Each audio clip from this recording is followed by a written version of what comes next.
Greetings, everybody. I want to start out with this movie that I watched. The story was about a single mother who was at the brink of losing her home. The bank was about to repossess her home, and she just didn't know how to get out of that situation. The unfortunate thing about it is her grandmother owned that home. It was fully paid for, and the grandmother passed it down to her mother because she said every woman should have her own home, should not have to rely on a man or anyone for shelter. So the mom got sick, and so they had to take a mortgage on the house to take care of medical bills. And then when the mom died, they had to take another one to bury her. Now, I'm thinking to myself, I've always thought if I pay the hospital to take care of my illness, and I shouldn't have to pay them. If you go to the store and you purchase something and it's no good, you bring it back and you get a refund. So why are you operating on me or anybody else for that matter, and that the person still succumb to their hurt or their injury or whatever it is? That should just go with that person who dies. But unfortunately, that is a burden of many people. After their loved ones pass away, they're still left with these enormous bills. Nevertheless, she's about to lose her home. Work hard, dedicated person to doing all that she can to change her life. And one circumstance, one situation, and her life changes for good. She's about to become homeless. So when you tell people that you've been homeless, they automatically assume that you're a bum on the street or you've been lazy or whatever. But homelessness, comes in all forms and all different reasons why people become homeless. It is a condition of African people, really. Even in your own homes, you're homeless. And I'm not talking about your particularly your dwelling, but if some people are in Africa, they're homeless because they're not staying where they come from. They're refugees. Same thing in Jamaica. There are people who live in communities that had to run away from other communities because of violence or, what other thing that pushes them away. So homelessness, it touches us. It goes beyond borders. So she finds herself homeless. Now she's going to rely on charity. And Marty, you asked me to talk about charity and some people who are ungrateful. Now this is just a touch on that because I'm not going to show any receipts today. But what I want to say is it's okay to give a helping hand when you can. But before you do that, you must preserve yourself. Whatever you're giving to anybody, the sacrifice must not be greater than the one that they would do for you. Now, it's not about giving to get. I'm not saying that at all. But I think when we give it to friends, when we give charity to friends, and we expect those friends to be there for us, it's not true altruism. I think we have to get to the point now where we say, okay, whatever it is that I have to give, I give it willingly and gladly, and I have no expectations, because you're certain to feel cheated if you give it with the expectation of getting. Now, for me, I believe in charity still, and I still believe that we are our brother's keepers, but I don't believe that charity has to be within my family. So I don't always have to assist the people in my family. I don't always have to run to people in my family, because sometimes people in my family might just be greedy. People in my family might just want to destroy me, because I find there are individuals who will ask you and always ask you and bleed you dry, not because they're in need, but because they want to make sure that you are never better than they are. So you have to understand and analyze who you're giving this charity to and why. Here's another example. There's a very famous artist from Jamaica, and he's in the process. He actually set up a GoFundMe to get some money for the people in St. Martin, and I think that's a wonderful thing. And as he was promoting this thing, telling people to contribute to it, I hinted at him and I said, why don't you take that money and do it yourself? Because there's absolutely none of these charitable organizations that give a damn about Black people, to be honest with you. So, well, I shouldn't say none. I take that back. Salvation Army. If I'm giving my money to any charity, it's going to be the Salvation Army, because I know personally that they do work, provide shelter for people, clothing, and so on and so forth. And even if you donate your clothes and you see them selling it back, it's okay. So anyway, I told the gentleman, go to St. Martin, go to a community center, get your money and, buy food supplies and hand it out in the community center. That is the only way people are going to get it. It was the same thing and same idea that I had for the people of Sierra Leone, because somebody, I think it was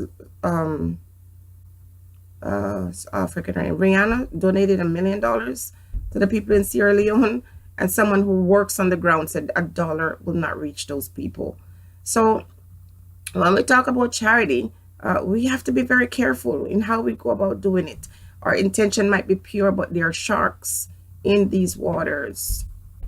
And money is like blood. They smell blood. It's not just tragedy. It's not money that's blood. It's the tragedy.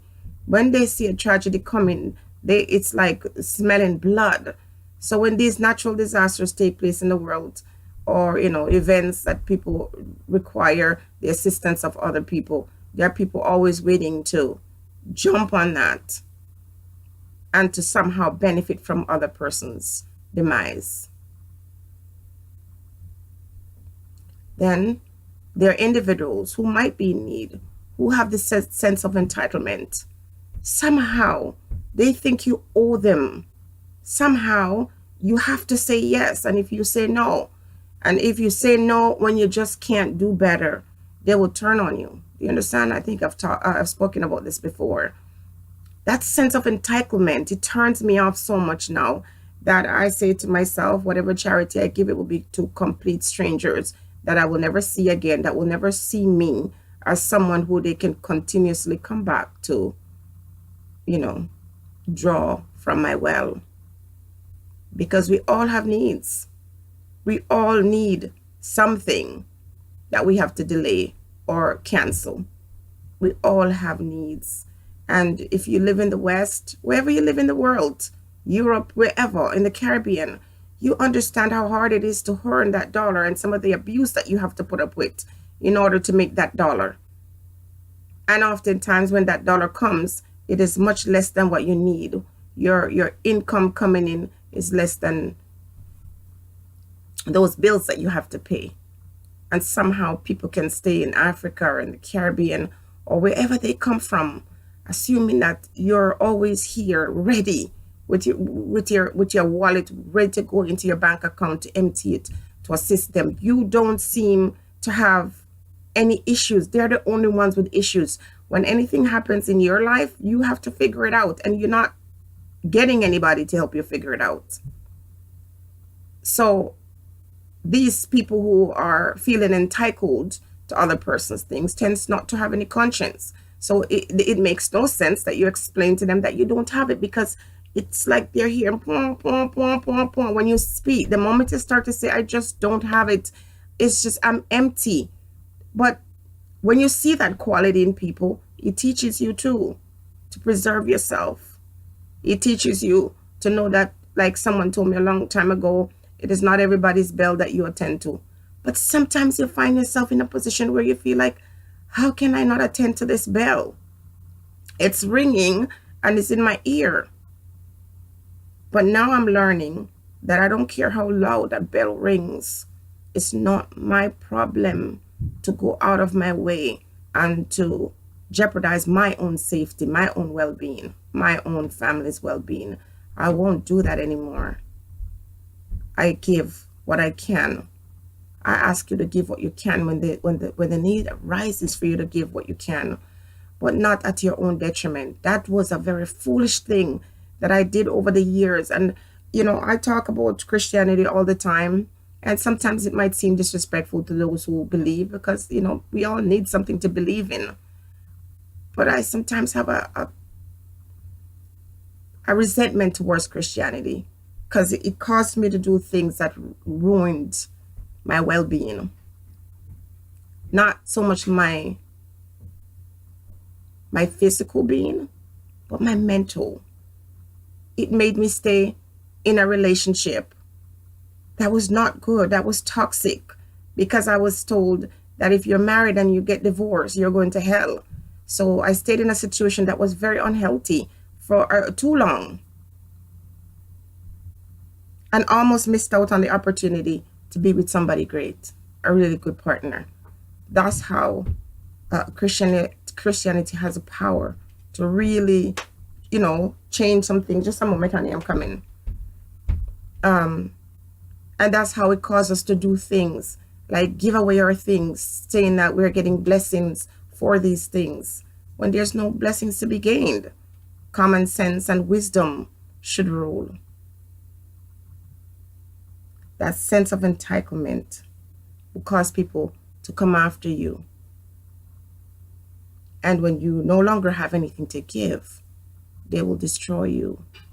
Be careful how you go about sharing and who you share with, because there's also something else too. We're not just dealing with the physical realm, we are also in a spiritual realm. And so you can give your money to individuals who will use it against you. Your physical money. It sounds ridiculous. That's a topic for another day. Careful who you give your money. Be careful of people who are ungrateful. Be careful of people who are entitled to your things.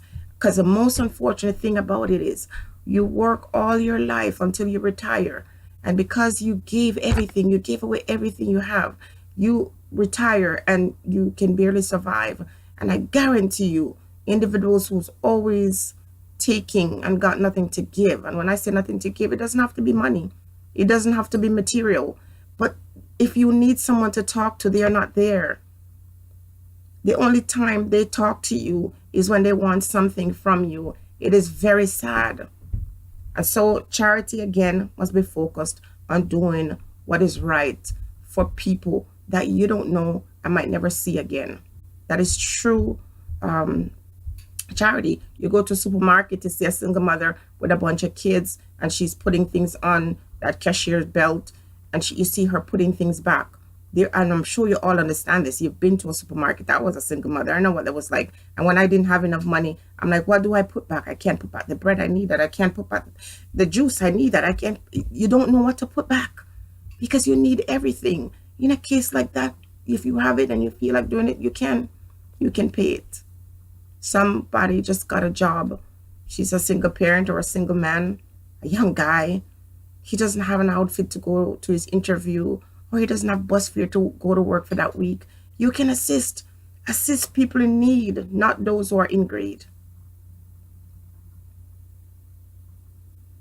So as we understand our duty in life, understand that we're not held by or bound by duty to help anybody. Yeah, they might tell you this church people tell you, oh yeah, you gotta give tithe and you gotta give this and that. You don't have to do nothing. You do it because your heart moves you to doing it. You don't do it out of guilt, and you don't do it out of pressure from anybody, because you owe nobody nothing. You don't owe anybody anything. You don't owe them anything.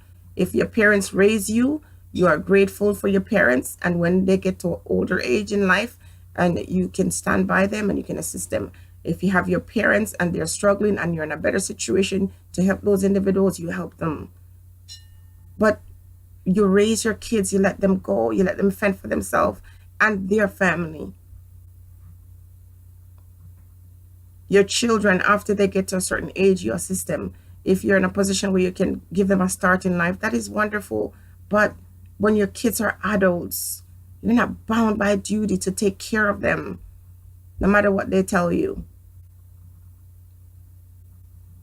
Charity must be a free thing, comes from you freely, and not because you want attention. So I'm going to give somebody something and I bring a camera with me to show my presentation to that person. It is wrong. Because what if that person that was going through whatever financial problems is feeling embarrassed about it and confide in you? You bring a camera to show the whole world what you're doing. Now, unless the person tells you that I don't mind if people see my story, that's one thing. Because if you are getting assistance from other persons, for example, you donate to me and I'm giving it to Mr. John, and you want to see, you want transparency, I don't have to put a camera in Mr. John's face to show that I'm doing this, because these people who love to put camera in people's face when they give things, these individuals are doing it because not for the right reason, but for attention. Because these matters are sensitive. If I'm hungry, if I'm naked, if I have no shelter, you can help me, but you don't have to tell the whole world to embarrass me. So when we talk about charity, we have to look around, go around the topic and be careful about who we give to, why we're giving, and how we give. Whatever you do, do not leave yourself depleted. No one is really worth that. Don't give more than you can afford to give. And from now on, if I have $1 to give and I can't save $1 for myself, I just won't. Because the sacrifice is sounding like it's a good thing. It makes me noble. It makes me altruistic. But most people these days are very ungrateful. Bless everybody.